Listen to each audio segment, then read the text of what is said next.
Hello, good evening. This is Myesha Marie coming to do our reading the Bible together. It is late, but we're going to go ahead and get our reading in. We're going to be reading First Samuel chapter 21 from the New Living Translation, and we're going to go ahead and get started. David went to the town of Nob to see Ahimelech, the priest. Ahimelech trembled when he saw him. "Why are you alone?" he asked. "Why is no one with you?" "The king has sent me on a private matter," David said. "He told me not to tell anyone why I am here. I have told my men where to meet me later. Now, what is there to eat? Give me 5 loaves of bread or anything else you have." We don't have any regular bread," the priest replied, "but there is the holy bread, which you can have if your young men have not slept with any women recently." "Don't worry," David replied. "I never allow my men to be with women when we are on a campaign. And since they stay clean even on ordinary trips, how much more on this one?" Since there was no other food available, the priest gave him the holy bread, the bread of the presence that was placed before the Lord in the tabernacle. It had just been replaced that day with fresh bread. Now Doeg, the Edomite, Saul's chief herdsman, was there that day, having been detained before the Lord. David asked Ahimelech, "Do you have a spear or a sword?" "The king's businessman was so urgent that I didn't even have time to grab a weapon.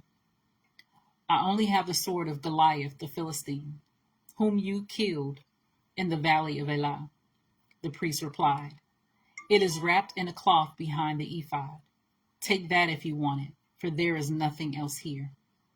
"There is nothing like it," David replied. "Give it to me." So David escaped from Saul and went to King Achish of Gath. But the officers of Achish were unhappy about his being there. "Isn't this David, the king of the land?" they asked.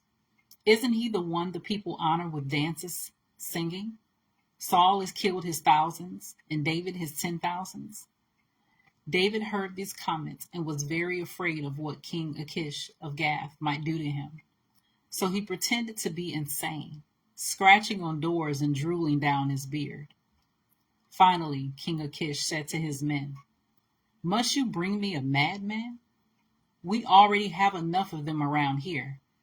Why should I let someone like this be my guest?" I'm going to go ahead and read chapter 22.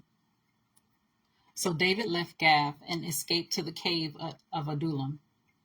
Soon his brothers and all his other relatives joined him there. Then others began coming, men who were in trouble or in debt or who were just discontented, until David was the captain of about 400 men. Later, David went to Mizpah in Moab, where he asked the king, "Please allow my father and mother to live here with you until I know what God is going to do for me." So David's parents stayed in Moab with the king during the entire time David was living in his stronghold. One day the prophet Gad told David, "Leave the stronghold and return to the land of Judah." So David went to the forest of Hereth. The news of his arrival in Judah soon reached Saul. At that time, the king was sitting beneath the tamarisk tree on the hill of Gibeah, holding his spear and surrounded by his officers. "Listen here, you men of Benjamin," Saul shouted to his officers when he heard the news. "Has that son of Jesse promised every one of you fields and vineyards? Has he promised to make you all generals and captains in his army? Is that why you have conspired against me?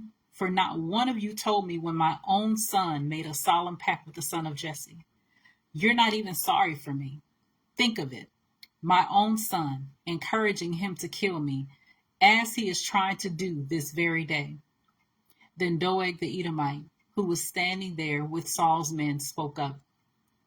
"When I was at Nob," he said, "I saw the son of Jesse talking to the priest, Ahimelech, son of Ahitub. Ahimelech consulted the Lord for him. Then he gave him food and the sword of Goliath the Philistine. King Saul immediately sent for Ahimelech and all his family, who served as priests at Nob, When they arrived, Saul shouted at him, "Listen to me, you son of Ahitub." "What is it, my king?" Ahimelech asked. "Why have you and the son of Jesse conspired against me?" Saul demanded. What did you give? What did you get? Why did you give him food and a sword? Why have you consulted God for him? Why have you encouraged him to kill me, as he is trying to do this very day? But, sir, Ahimelech replied, is anyone among all your servants as faithful as David, your son-in-law? Why, he is the captain of your bodyguard and a highly honored member of your household. This was certainly not the first time I had consulted God for him. May the king not accuse me and my family in this matter, for I knew nothing at all of any plot against you. You will surely die, Ahimelech, along with your entire family, the king shouted. And he ordered his bodyguards, kill the priest of the Lord, for they are allies and conspirators with David. They knew he was running away from me, but they didn't tell me. But Saul's men refused to kill the Lord's priest. Then the king said to Doeg, you do it. So Doeg the Edomite turned on them and killed them that day, 85 priests in all, still wearing their priestly garments. Then he went to Nob, the town of the priests, and killed the priests' families, men and women, children and babies, and all the cattle, donkeys, sheep, and goats. Only Abiathar, one of the sons of Ahimelech, escaped and fled to David. When he told David that Saul had killed the priests of the Lord, David exclaimed, I knew it. When I saw Doeg the Edomite there that day, I knew he was sure to tell Saul. Now I have caused the death of all your father's family. Stay here with me, and don't be afraid. I will protect you with my own life, for the same person wants to kill us both.